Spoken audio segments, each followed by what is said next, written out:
Muito bem, meus amigos, minhas amigas, vamos falar agora, entrar num assunto importantíssimo dentro do nosso estudo de benefícios previdenciários. Estamos estudando os benefícios do regime geral de previdência social.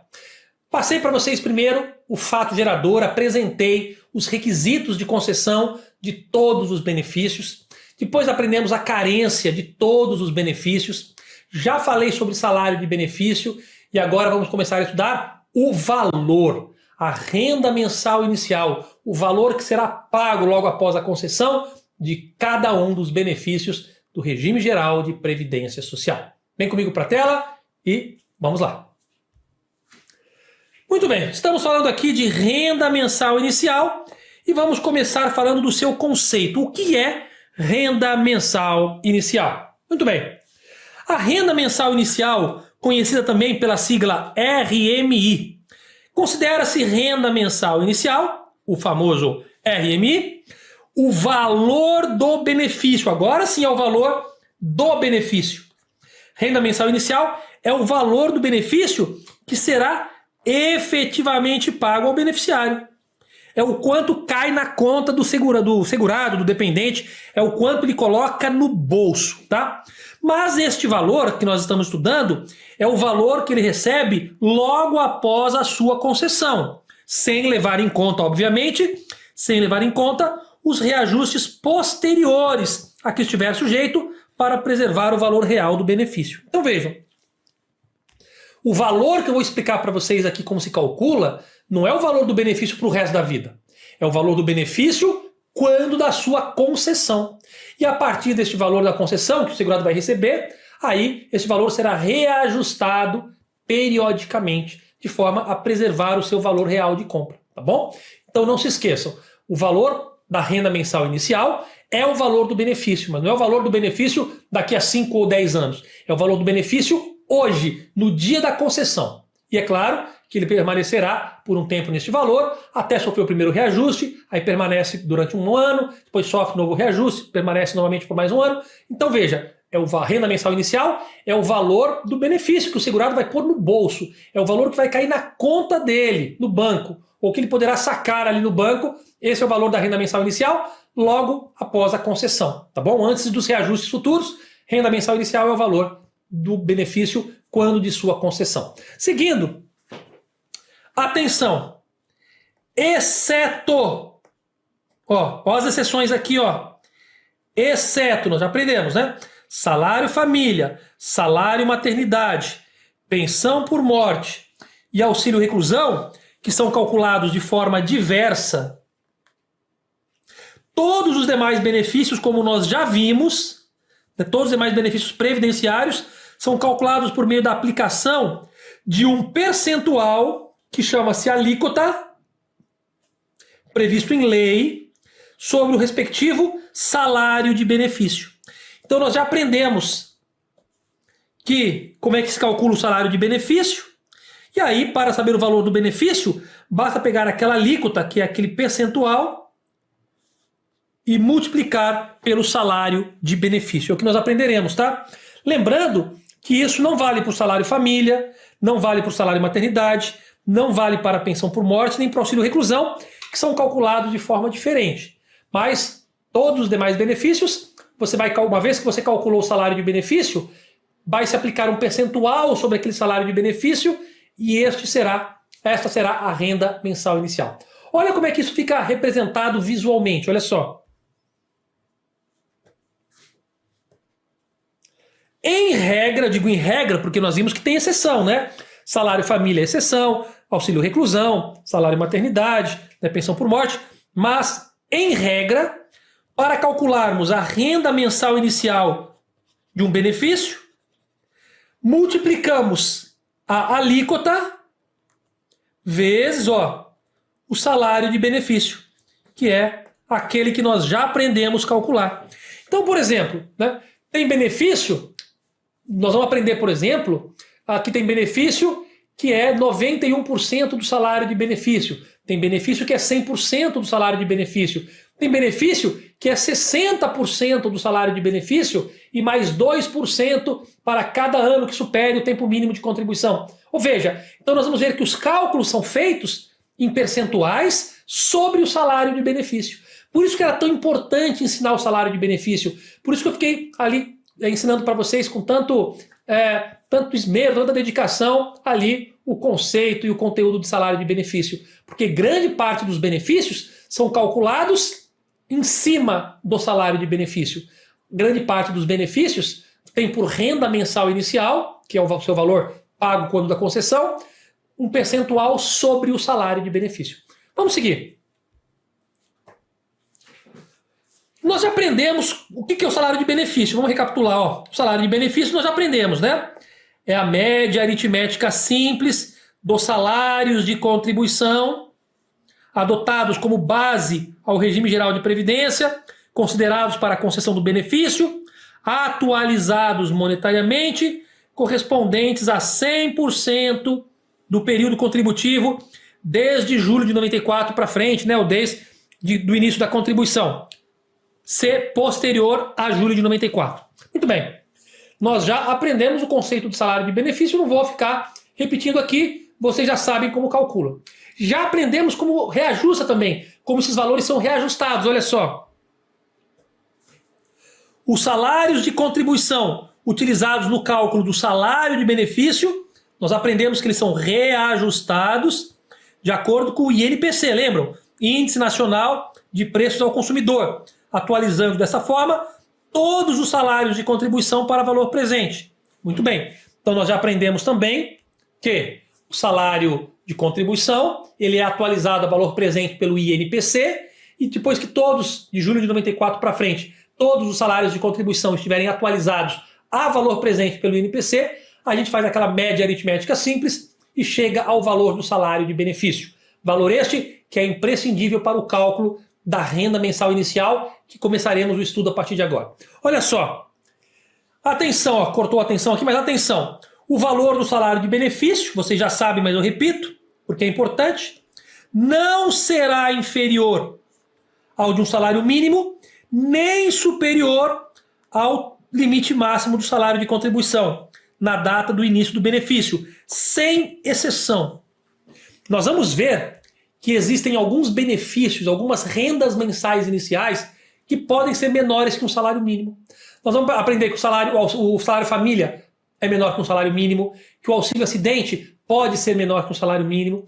Nós vamos ver que há, então, possibilidade da renda mensal inicial de alguns benefícios ser menor que um salário mínimo. Mas o conceito do salário de benefício nunca, absolutamente nunca, sem qualquer exceção, nunca será menor que um salário mínimo e nem superior ao teto. Nós vamos ver que tem benefícios que são superiores ao teto. Nós vamos ver que tem benefícios que são inferiores ao salário mínimo. Mas aí é o valor da renda mensal do benefício. O salário de benefício, que é a base de cálculo, esta nunca será, repito, menor que um salário mínimo ou superior ao teto. Beleza? Muito bem. Feito o esclarecimento sobre o que é renda mensal inicial e a rápida revisão sobre salário de benefício, vamos iniciar já no próximo tópico a renda mensal inicial do nosso primeiro benefício. Então agora tá para valer. Nos encontramos no próximo tópico. Até já!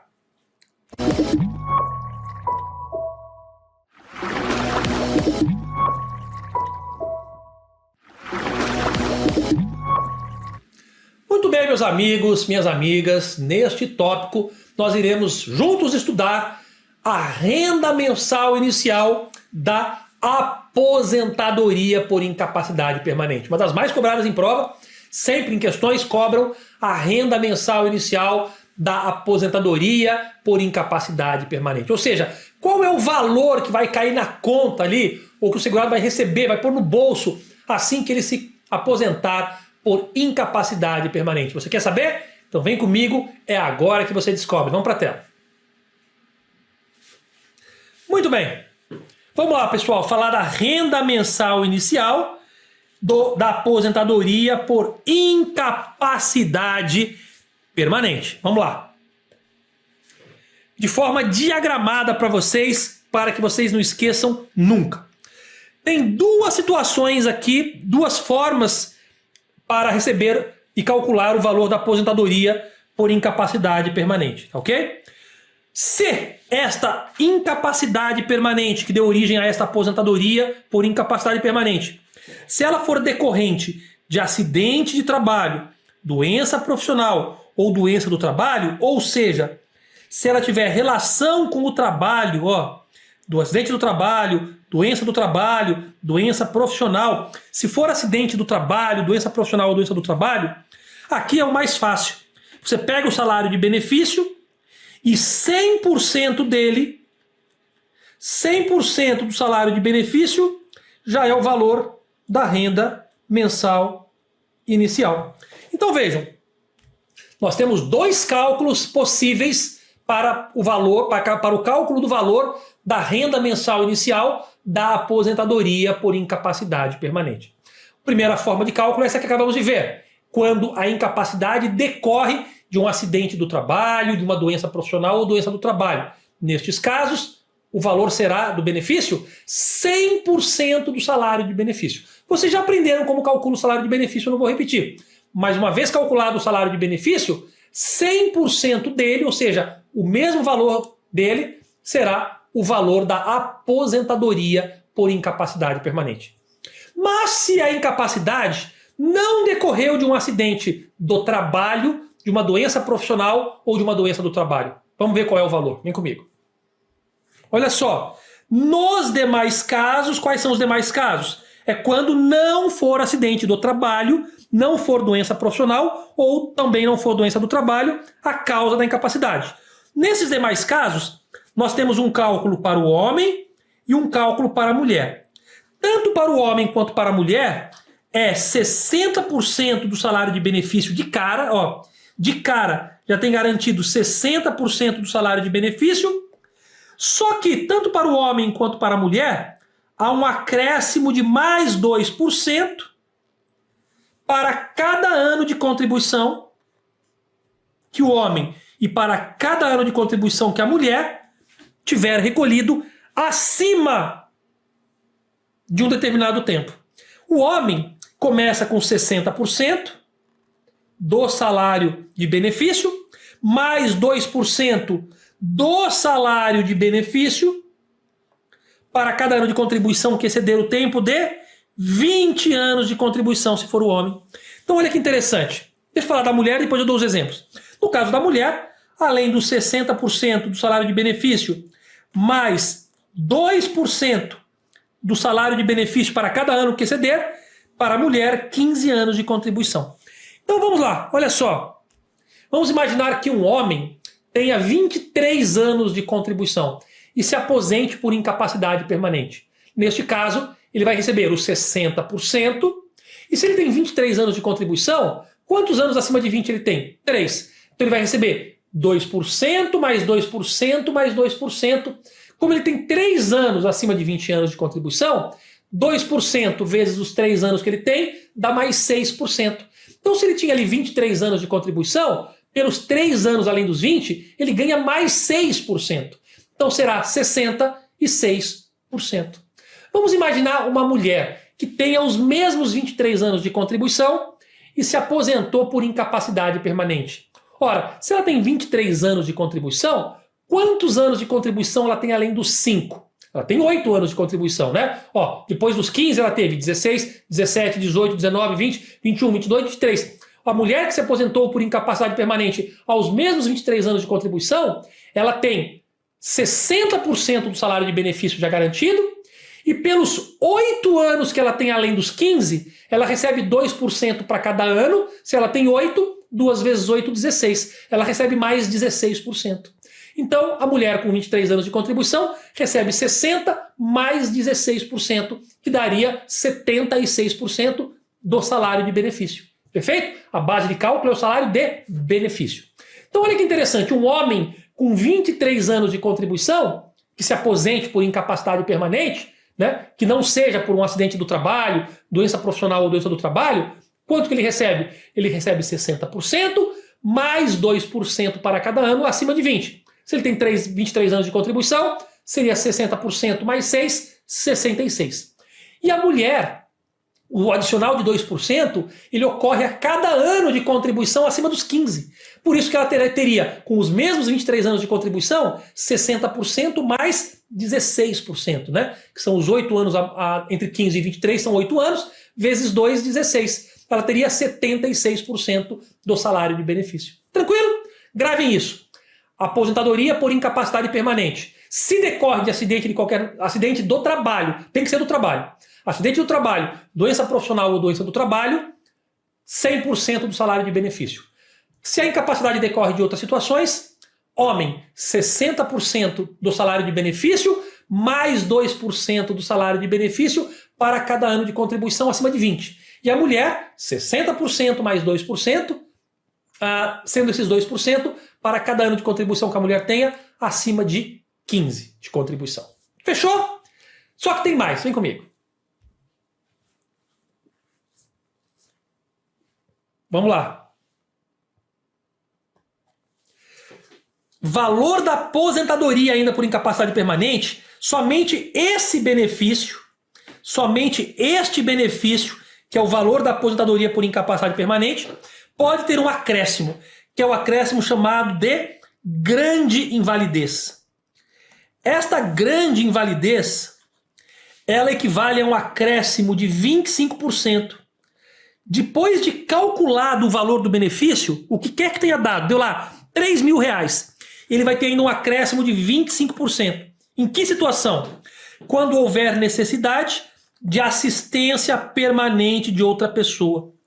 Onde você encontra as situações em que o regulamento prevê que essa incapacidade, que essa assistência permanente de outra pessoa dá direito a esse acréscimo de 25%. Está lá no anexo 1 do regulamento da Previdência. E sempre que o segurado se enquadrar numa das situações ali do anexo 1 do regulamento, são situações bem complicadas ali, em que pressupõe-se que o segurado, né, vai precisar da assistência permanente de uma outra pessoa. E para ajudar com esse custo, o benefício terá um acréscimo de 25% nessa grande invalidez. A invalidez de situações tão graves, né? Imagina um segurado sem as pernas e sem os braços. Por exemplo, uma situação extrema, né? É evidente que ele vai precisar do auxílio de uma outra pessoa. Teria direito do acréscimo de 25%, tá bom? E aí, pessoal, tem outras situações menos graves também, mas essa eu peguei uma situação bem exagerada. Mas veja, são situações em que o segurado vai precisar do auxílio permanente de outra pessoa nos termos do regulamento. Não é o segurado que decide se ele vai precisar ou não. São situações previstas no regulamento. Ele receberá mais 25% sobre o valor, né, calculado ali do benefício. Sendo esse valor devido, ainda que esta aposentadoria por incapacidade permanente atinja o teto, o limite legal. Mesmo que atingir o teto, com esses 25% pode passar. Né? Se ele já estava recebendo lá 7 mil, com o teto passou, né? Não tem problema nenhum. Pode passar do teto, os 25%, eles não obedecem o teto. Né? O benefício obedece o teto. Mas com o acréscimo de 25%, o teto pode ser extrapolado. Seguindo. Aqui, ó, devido ainda que o valor atinja o limite legal. E devendo esse valor, né, ser recalculado sempre que o benefício for reajustado. Sempre que o benefício for reajustado, será 25% do novo valor do benefício, claro. Tá certo? Tal acréscimo depende de requerimento. O segurado tem que requerer. Tá? E ele cessa com a morte do aposentado, não sendo incorporado ao valor da pensão por morte. Veja, se o segurado em vida recebia a sua aposentadoria por incapacidade permanente mais 25%, se ele morrer, aí vai receber, os seus dependentes vão receber a pensão por morte, mas esses 25% não serão incorporados na pensão por morte. Por quê? Porque enquanto ele está aqui na Terra, vivo, ele precisa do auxílio permanente de uma outra pessoa. Mas grave, quando ele vai lá para o céu, espero que ele vá para o céu, né? Lá no céu, ele não vai precisar do auxílio permanente de ninguém aqui na Terra. Ele tem um auxílio eterno e gratuito lá no céu e, portanto, não precisará, né, ter gasto algum com isso. Então, aqui na Terra, ele tem um acréscimo de 25%. Se ele morre, isso não é incorporado à pensão por morte, já que lá no céu ele não precisa de qualquer auxílio permanente que não seja gratuito e divino. Beleza? Vamos seguir. Olha só, pessoal. Quais são as situações, eu trouxe para vocês aqui, né, para que vocês saibam, até por curiosidade, quais são as situações previstas na legislação para que o aposentado por incapacidade permanente tenha direito a esses 25%. Está aqui, ó. Cegueira total dá direito, perda de 9 dedos das mãos ou superior a esta, né? Perder 9 dedos das mãos ou superior, pressuponho que seja 10, né? A não ser que tenha mais de 10 dedos. Mas vamos lá. Paralisia dos 2 membros superiores ou inferiores, perda dos membros inferiores acima dos pés, quando prótese for impossível, perda de uma das mãos e de 2 pés, ainda que a prótese seja possível, perda de um membro superior e outro inferior, quando a prótese for impossível, alteração das faculdades mentais com grave perturbação da vida orgânica e social, doença que exija permanência contínua no leito e incapacidade permanente para as atividades da vida diária. São estas as situações que vocês não precisam memorizar, pessoal. Não precisa decorar. É só dar uma lida, ter uma ideia, para que vocês, então, né? Nunca vi uma prova pedir o conhecimento dessa lista, mas se pedir, é bom que você tenha aí uma leitura prévia, mas não tem que ficar martelando até decorar tudo, não. Então tem uma noção, uma ideia, para que consigam deduzir na prova se cair alguma pergunta, sendo que eu não me recordo de ter visto nunca uma pergunta sobre essa lista. Trouxe por curiosidade e se cair na prova vocês acertam. Beleza? Muito bem, pessoal. Com isso, vocês aprenderam como se calcula a renda mensal inicial da aposentadoria por incapacidade permanente. Tanto na causa de acidente do trabalho, doença profissional ou doença do trabalho, quanto o cálculo do homem e da mulher nos demais casos. Tá bom? Então, aprenderam isso? Claro que vocês não têm que ter memorizado nada, vocês vão revisar. É na revisão que se memoriza. Agora, se tem conhecimento. Você tem conhecimento, cria as conexões neurais, só que elas vão se conectar na revisão. Beleza? Nos encontramos no próximo tópico. Até já!